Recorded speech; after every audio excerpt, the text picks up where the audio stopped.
my name is Barbs. Today we're going to go over basic shoulder mobility and structure. PSA won't be very technical, so please do not come after me. The point of this video is to just share the high level concepts that can help you maybe understand how poses work a little bit more and to understand what your body is doing so you can get deeper into your practice. Starting off with the structure. Your shoulder is a ball and socket joint, so technically it can move like 360 degrees in any direction, and it's the most mobile joint in your body. There's your arm, your shoulder head, your collarbone, and your shoulder blade. Very not technical, but it'll suffice. Because it's the most mobile, it's the most prone to injury. There's a bunch of other stuff going on and a bunch of other smaller muscles to support it and ligaments. But if you're not really aware of what your body is doing or your shoulder is doing, you can increase your risk of injury. So I sort of think about my shoulder blades or my shoulder mobility like a fuckboy. The more a fuckboy fucks around and the less safe he is, or just if he's just not really aware of what he's doing, the more likely he will get an STD or get his car key. Sort of like your shoulder. If you're not really aware of what it's doing, you're more likely to like pull it or jerk it in a way to get into an injury. Second point for your shoulders. Internal rotation and external rotation is usually paired with the same type of movement. So internal rotation is usually paired with extension and external rotation is usually paired with flexion. Demonstrate. Lift your arms up above, biceps by your ears. Point your fingers or point your thumbs to the outside so it's externally rotated and try to pull your arms towards the back. Come back to center, turn your thumbs inwards so it's internally rotated, then pull your arms back. You'll find that it's slightly easier to have your shoulders in extension if your thumbs are internally rotated, but it's the opposite for flexion. So point your thumbs inwards and try to pull your arms back, then point your thumbs outwards and try to pull your arms back. It should be slightly easier to do it in extension than internal rotation.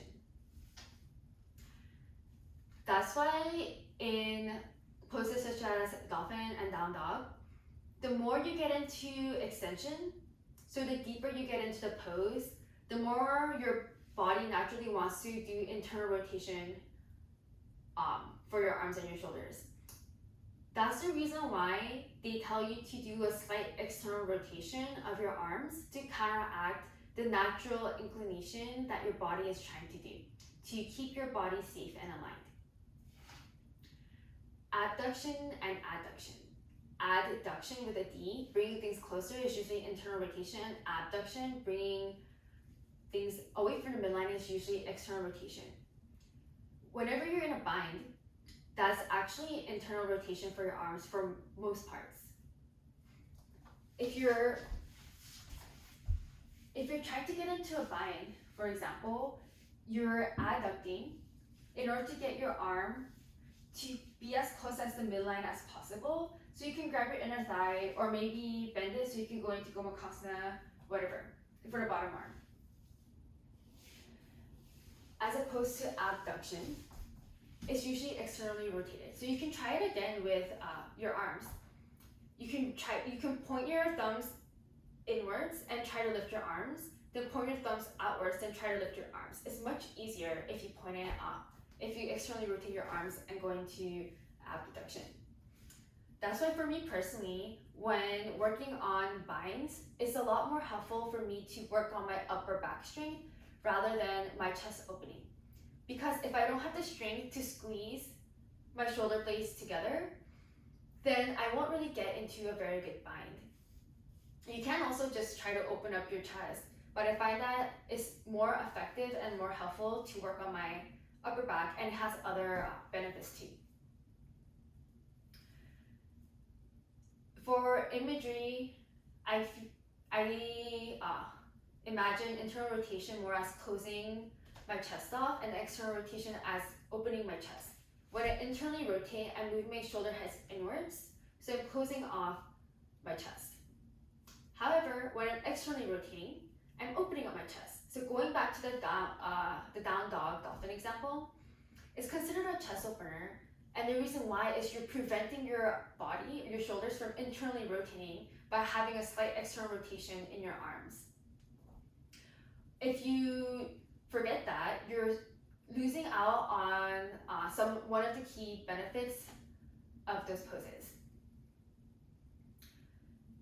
Another interesting thing about your shoulders is when you externally rotate,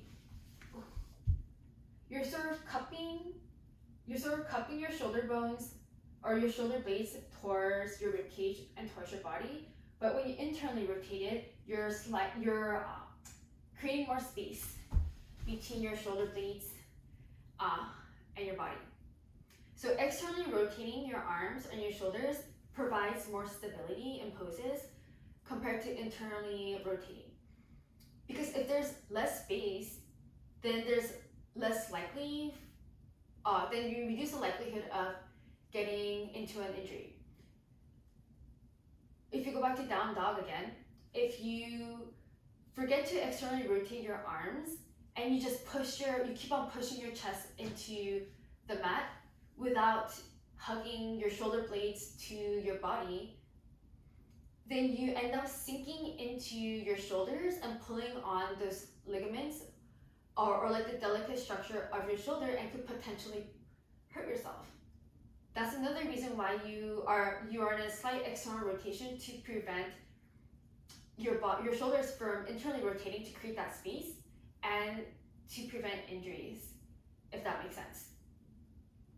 Even in pole dancing, they always tell you to slightly, I don't do pole dancing, but they tell you to slightly externally rotate your arms so you can hug your shoulder blades close to create more strength, but also stability, and also to prevent injury, because sometimes you're hanging like straight up, but sometimes you're upside down, you're moving side to side. So it's very important for pole dancers, especially, to make sure that they're broadening their collarbones by externally rotating their arms and their shoulders and having their shoulder blades close to their body.